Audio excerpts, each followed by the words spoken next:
This is not a skit. Right. How to pick up birds. Now, when I use the word birds, I'll come back to this in a moment. I've written for a year only with one person. What's the right way of saying it? In mind? Trying to nudge her forward, but she probably doesn't even read it. How to pick up birds in laundrettes. And this is serious. This guarantees to work. You can have your money back if it doesn't. I did it twice yesterday. Much more important for me, I realised I was right. So I saw a little piece of writing by the one person I think, I know is a good mind, but... And in the first few pages she uses the word bird. Up bird, that's a nice bird, meaning the female. And it's a great piece of writing because it doesn't tell us what to think. But I suggested, I'm not sure about using this word bird.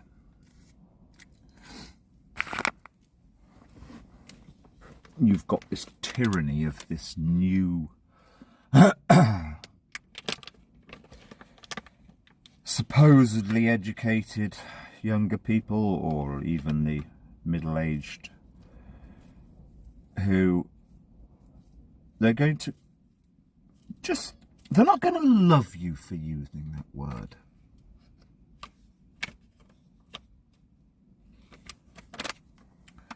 Even if it's a true reflection of that moment at that time, they're not going to love you for using that word. Anyway, the thing is, so I was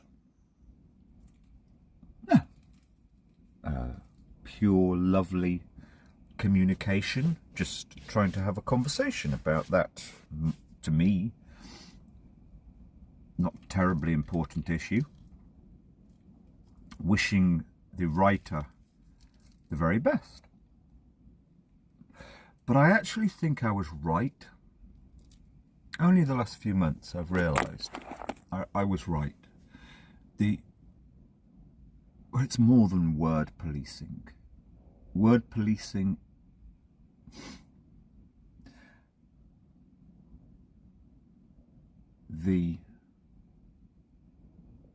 I didn't have enough sleep last night. I've discovered the key to getting around in this bloody weird suburb of London. If I want to move somewhere, I much prefer to drive at 5 AM. Hardly any traffic on the roads. It's nothing like as depressing. Anyway, to the point. Right. Yeah, word policing. There's the setting for the reader. I talk to people in bookshops, for God's sake, except for one, who I met yesterday. The setting is they want to fight. They want to judge. Even judge is an inadequate word. They want to know that you are problematical. And I'm quite sure this applies to woman on woman too. They want to find a reason to think lesser of you, or to critique. Oh, that's far too big a fucking word for them. Right. Or as I wrote a few days ago, but I've been saying the same thing for about 5 years, three-dimensionality. It's like everything's in one dimension. And before we go any further, my greatest, most respected influence of all in the world of science, 20 27 years ago, I heard Dr. Susan Grenfell of Oxford University was putting out research. I heard her talking about it on Radio 4, about how the small screen, particularly, although there weren't many small screens around, I had one rather than, well, I had a 17-inch Gateway laptop, 3,000 quid, no, 2,000 quid, and I had a 3,000 quid Sony, I believe, 12-inch laptop to show off. No, it was... everything's done in good faith. Everything's done well-meaning, meaning it's so nice. It was so nice then to have a very small, portable little laptop. I think maybe it was less than 12-inch, maybe it was 10-inch.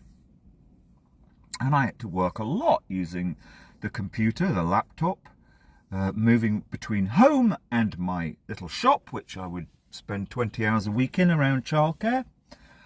Yeah, to move between the two laptops. And it was even nicer, the idea of this small little laptop, and I'd have to sit there for hours cataloguing books into it to sell them online, which was became the way I made my living. And I did not feel nice. And Susan Grenfell came out with this research. If you look into small screens, you will not feel good about life. In other words, nowadays it is small screen. We could talk in simplified language, dopamine hit, or the like button that I'm sure she was addicted to and still probably is.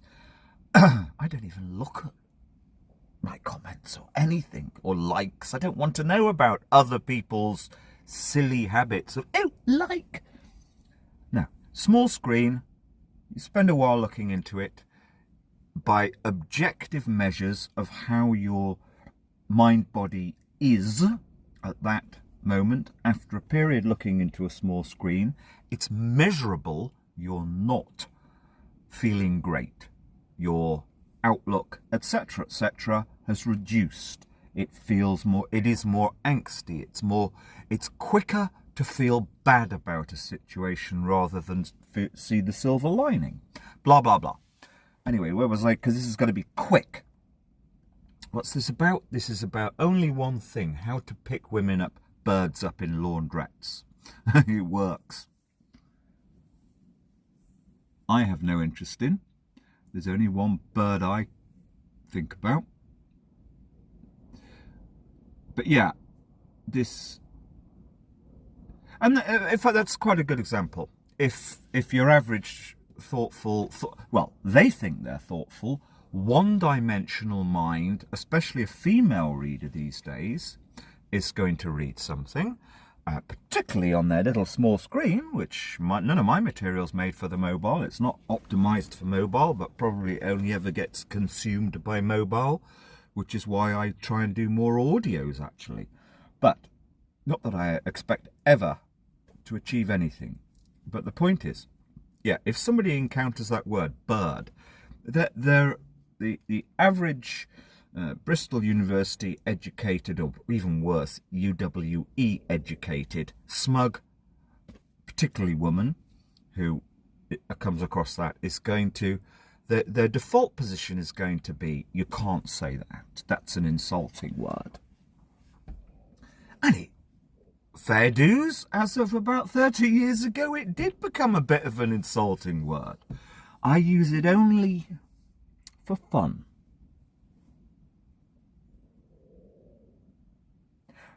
How to pick up birds, and also to remind myself of the only person that I value. Duh, because I'll never see her again, of course.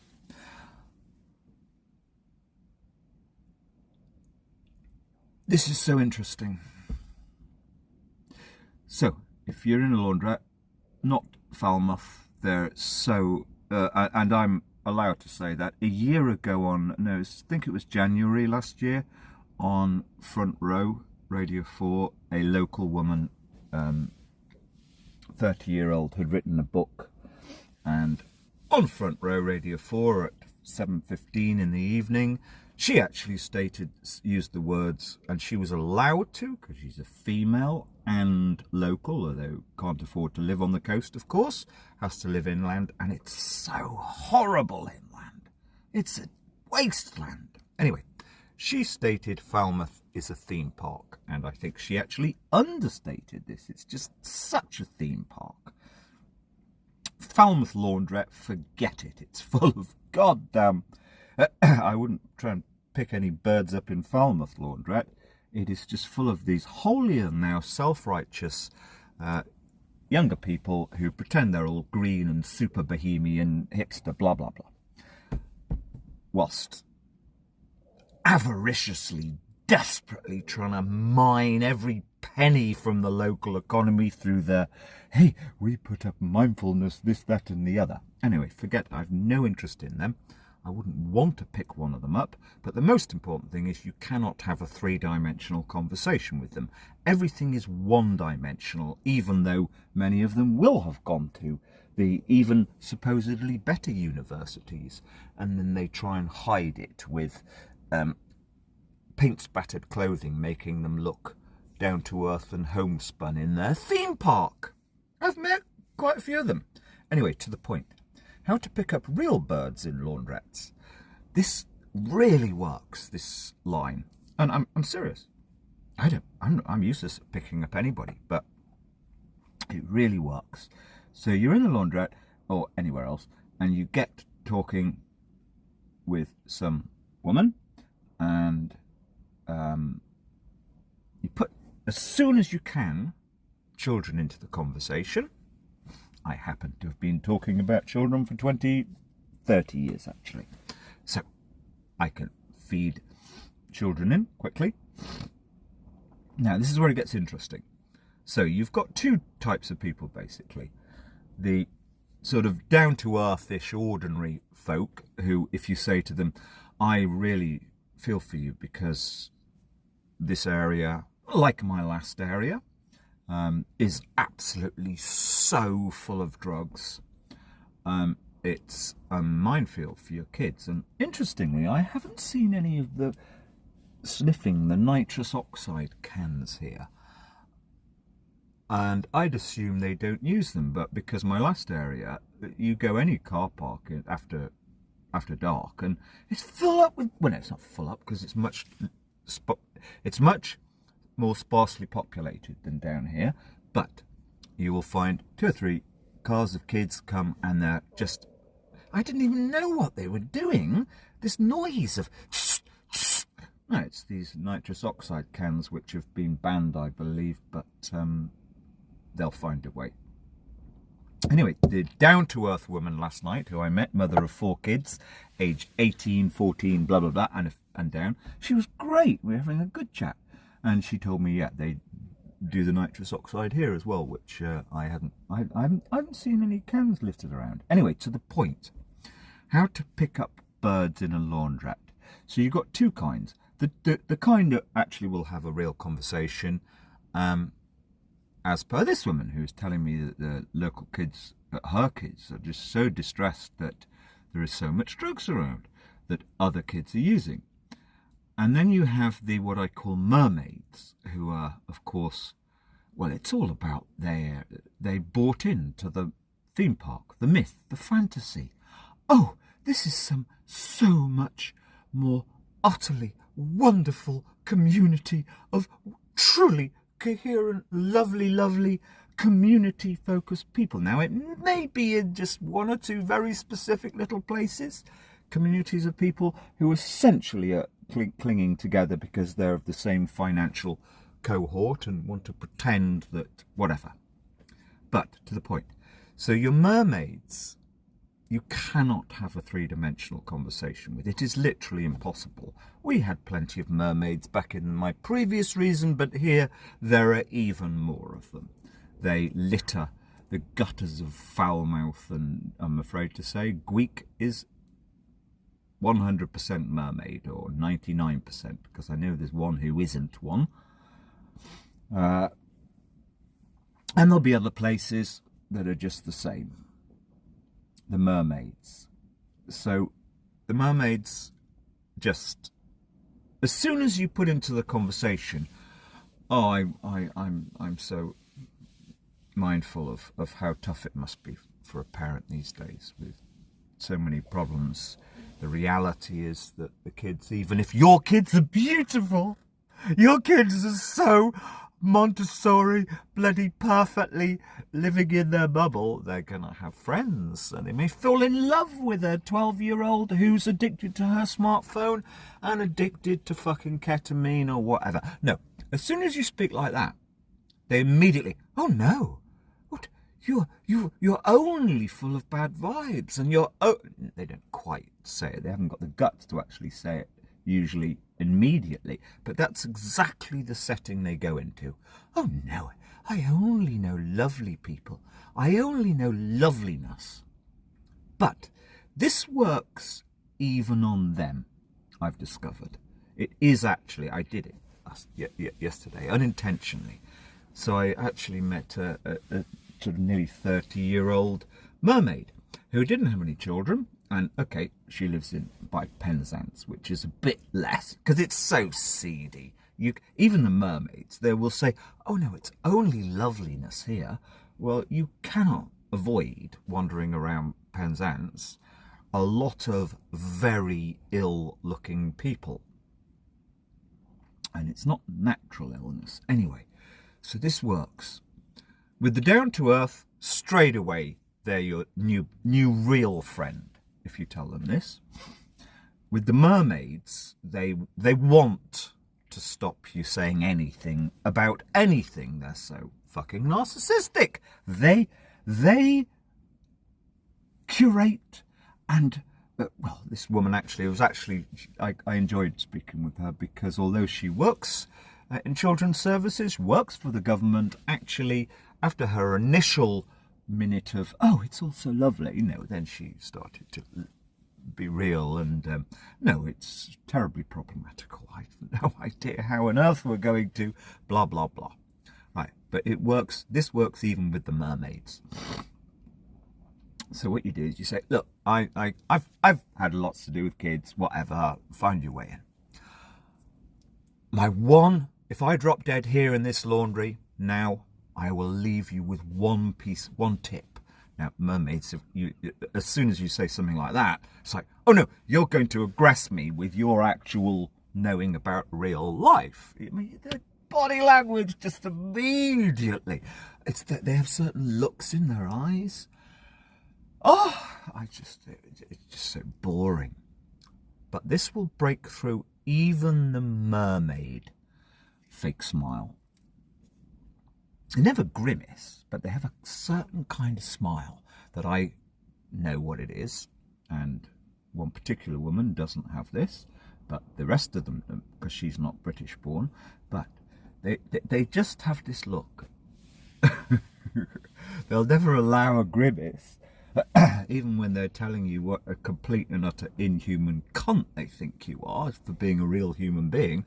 They'll never frown or anything. Oh, they're genius with their, I suppose this is their only face. I was going to say two-facedness. Anyway, this works. It's push your way into the conversation with something like, if I drop dead now, I'd be saying to my 25-year-old daughter, look, when you have kids, just try and do this with them. When they're old enough such that they may have access to the world of drugs or whatever, sit them down and have this one conversation with them. And you've got to do it this way. This works. Listen, sweetie pie, I know you would never ever touch drugs. You're so wise and you've listened to mummy or maybe daddy, if daddy actually can be a daddy, which is very unlikely in this country. So you will have listened to us. But if any of your really good friends, if you hear they're ever tempted to have any mind-altering substances, just try and get them to listen to one thing. Please, friend, best friend, please, best friend, Whatever you do, buy whatever it is going to be from somebody who you can trust, because the number one, it may not be actually number one, but you know, a very, very tragic, often cause of death is the bad pill, or Matthew Perry, even, Prince, probably, or there are numerous people the last decade. Even an expert drug user who's been doing it for years, if they buy something, a little bit of marijuana from a non-trusted source, sometimes now it is doctored with these literal immediate death poisons, fentanyl, etc., whatever they are, there'll be others. So I know you sweetie cakes won't ever do this, but like I say, your loved friends, just if you want to carry on being, no, that's the wrong way of putting it. If you want to just be their bestie and really, really keep them as your friends, because you might save their lives by just trying to remind them.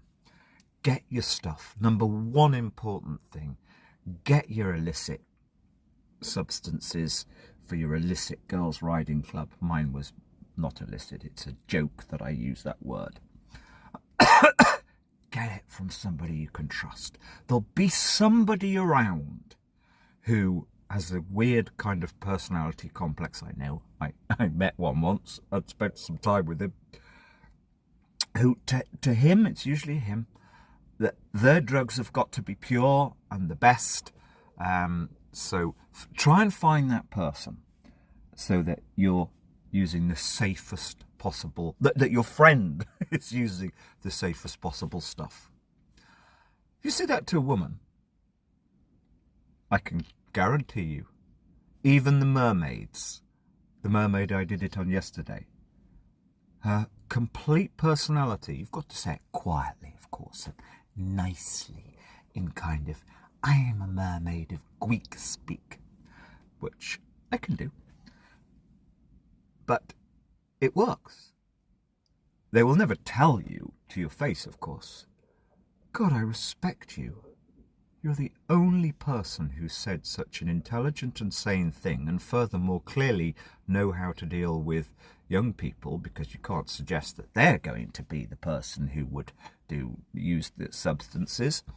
But it works. The woman I did it with yesterday, and I cared about her. In fact, she was nice. She was very polite to me when I went into the laundry, and so I repaid her with this.